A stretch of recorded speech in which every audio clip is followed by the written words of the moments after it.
Hello everyone, Helen here. How are you today? I hope you're okay.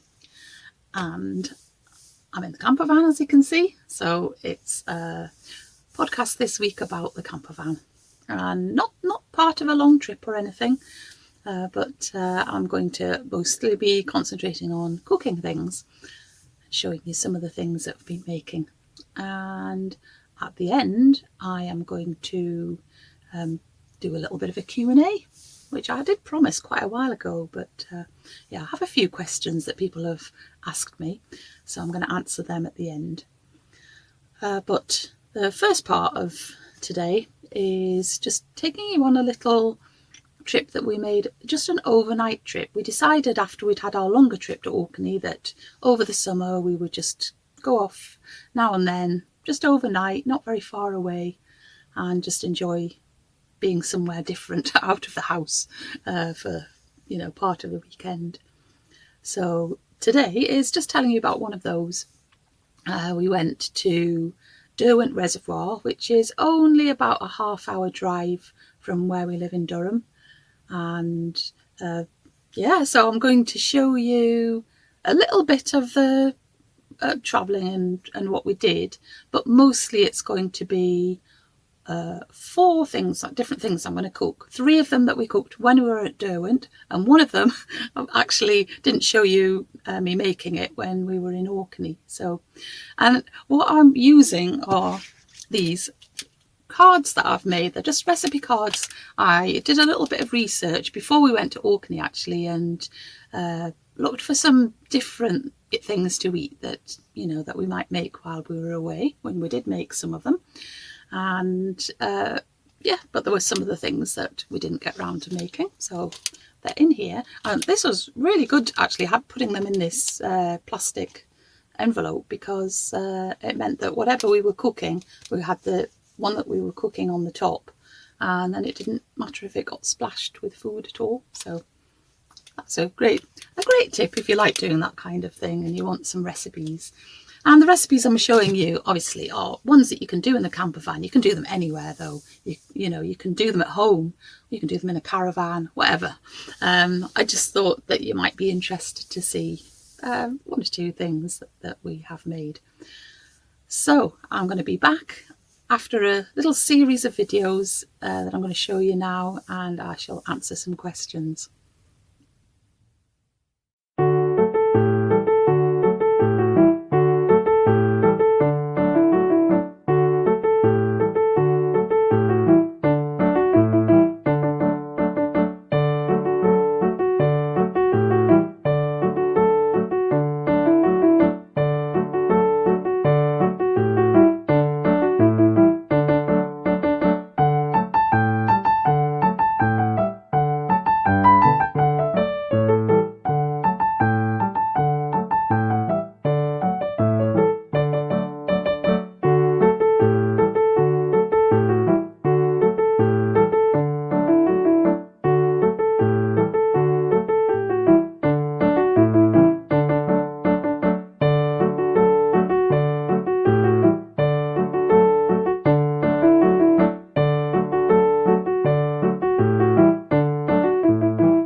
Okay then, so now I'm going to answer a few questions, and the first question is probably the most commonly asked question, and that is, how do we cope without having an integral toilet?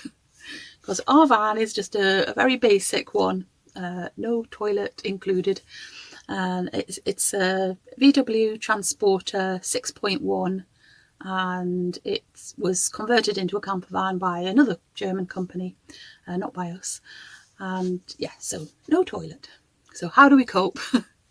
Well, first of all, neither Phil nor I are at all bothered about going off in the wild if we need a wee. So no problem, as long as there's not loads of people about and there's somewhere to be discreet and, you know, bush or tree to hide behind, then we're completely fine with doing that. But we also have on board, in fact, a couple of toilets, and one of them, the first one that we got, is called a bog in a bag, And this is just like one of those 3-legged fold-out stools, and the seat part is just a flap, and then when you take the flap off, if you undo it, then there's a little hole, and there is space there for putting a special little plastic bag with an absorbent pad in it, and it works absolutely fine. So that's good. So that was the first, we call it the emergency toilet, because we don't use them very often at all. But then I decided to get another one that I'd seen and wanted to try out, and that is sounds a bit dangerous, but it's a collapsible toilet. So it packs down very small, and then when you open it out, you twist it so that it all locks into place. And it has got quite a good maximum weight allowance on it, so it's fine for us. And you can set it at any height as well. So, you know, you can have it full height, or you can have it a bit lower down. And again, it's designed to have a plastic bag put inside it.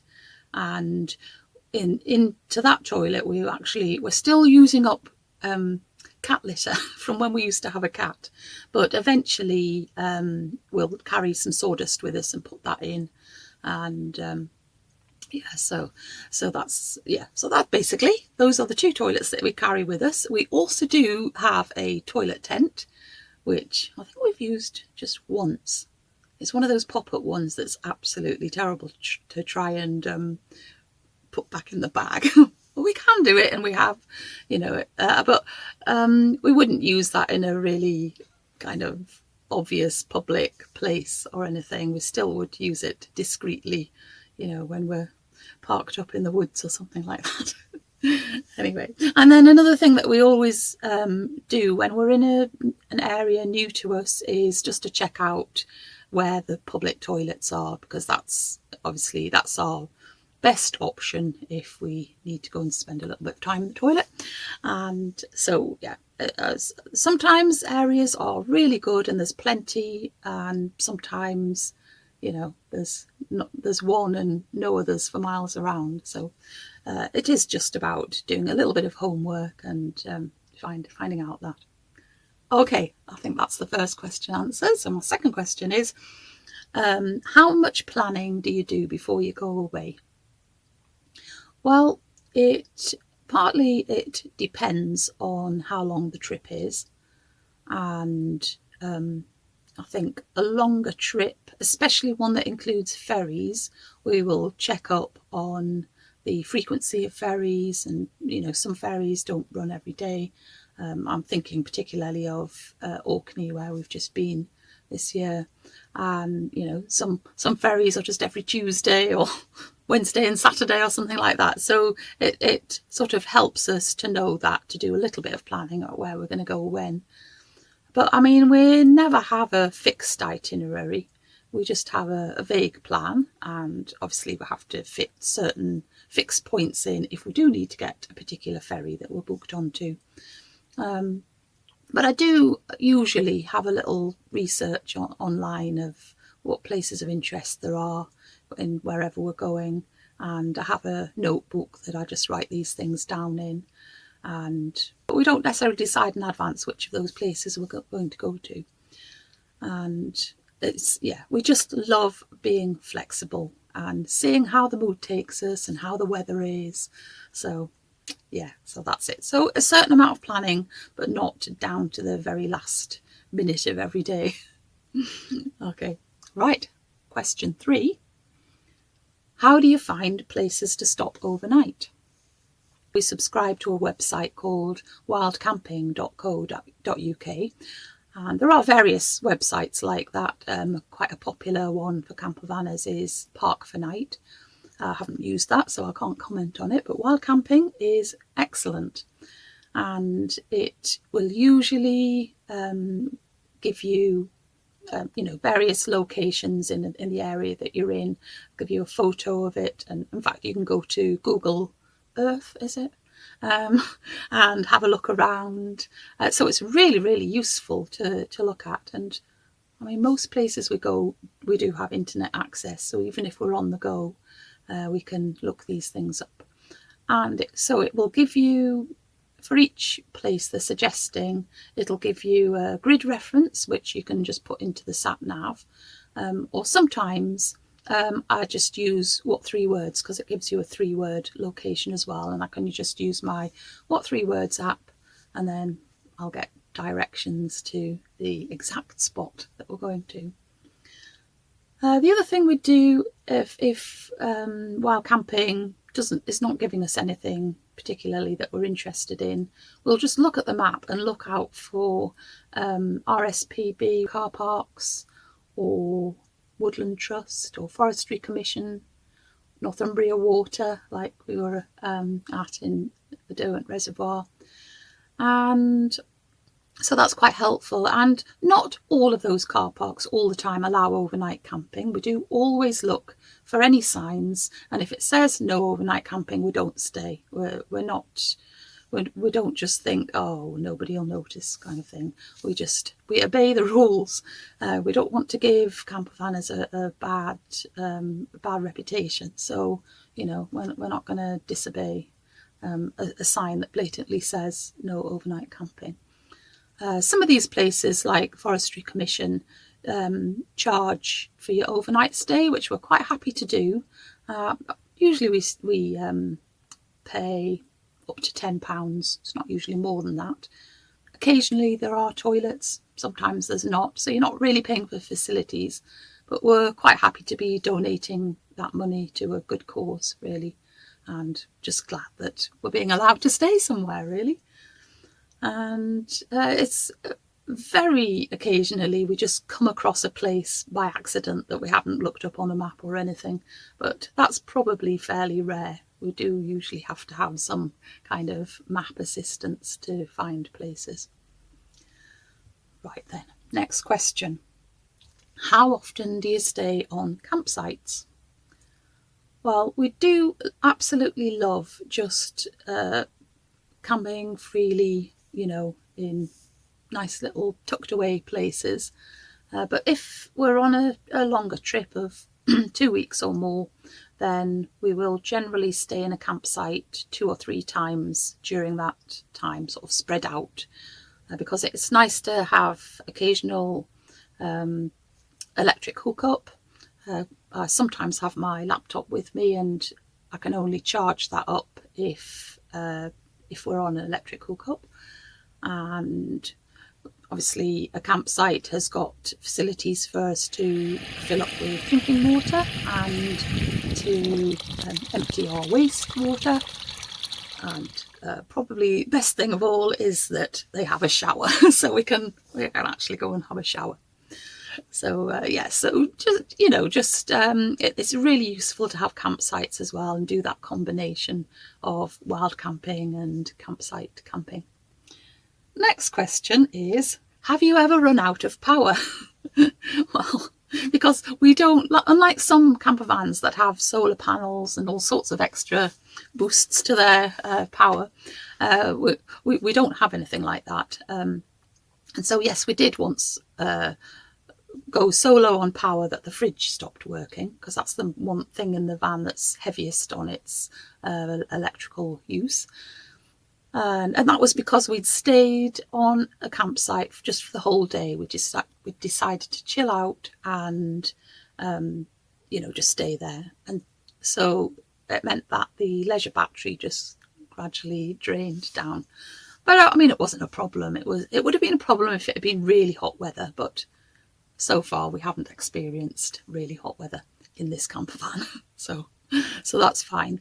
But really the rest of the time we can be off-grid for, I think the longest is 6 days that we've been off-grid, and we've been absolutely fine, because usually we do enough travelling about in the van for the leisure battery to be charged up.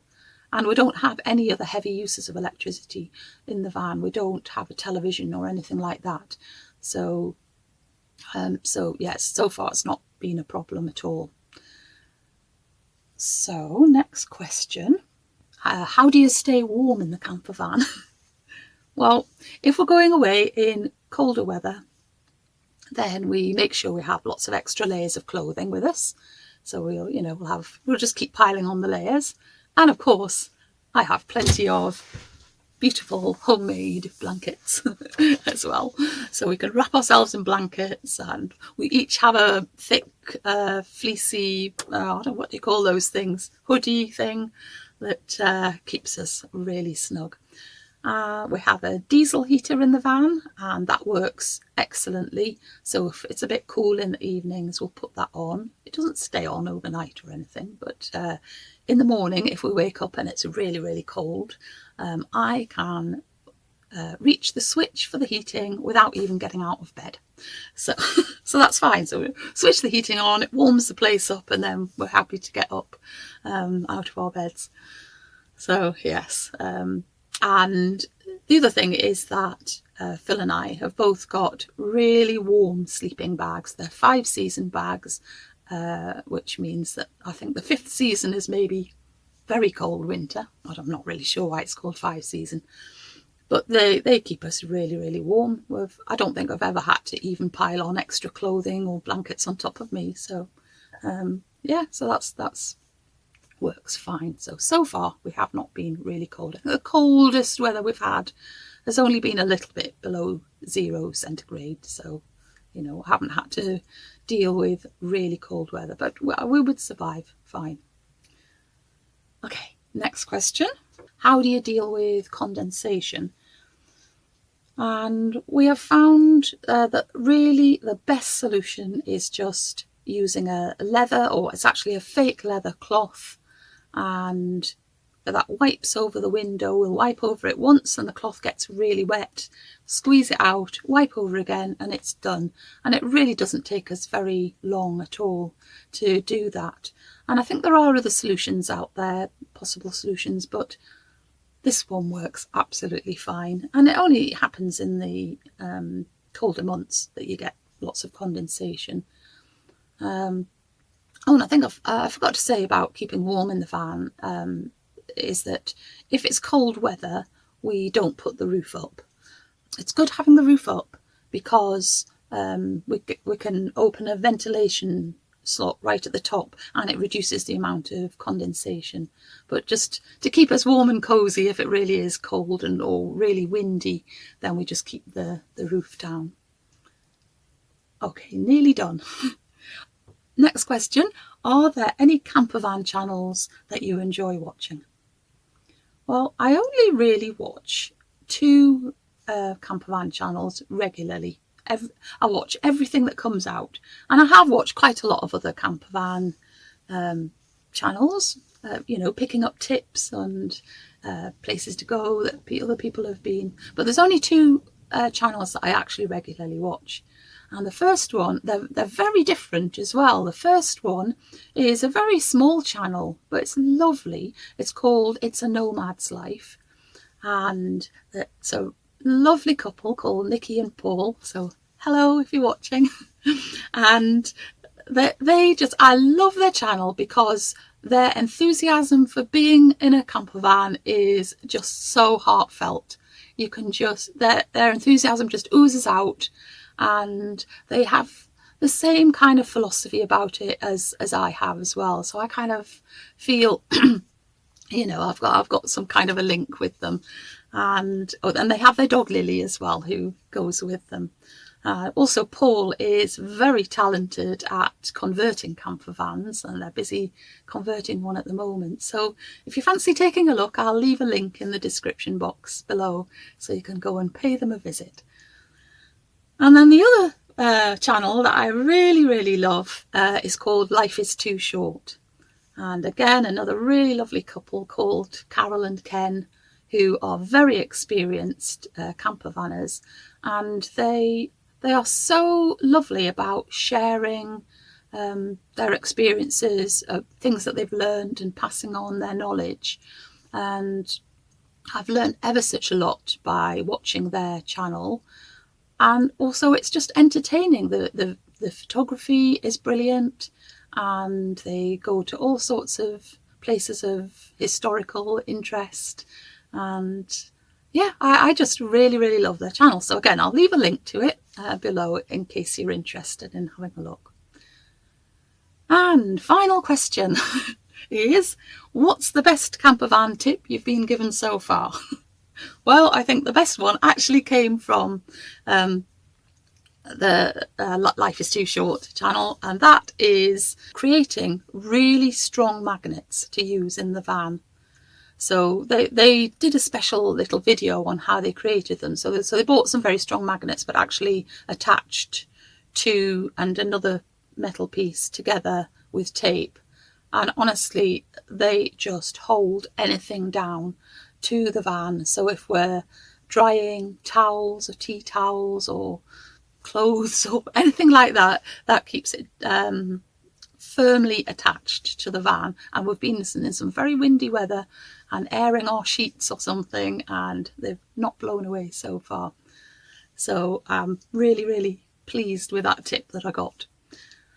So I think that is where I'm going to finish my question and answer. Again, if you have got any further questions, just ask in the comments below and I'll make a note of them and answer them at some point. So I think that's it for today.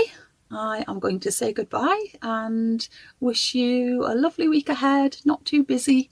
Take great care of yourself, and I'll be back again very soon. Okay then, bye.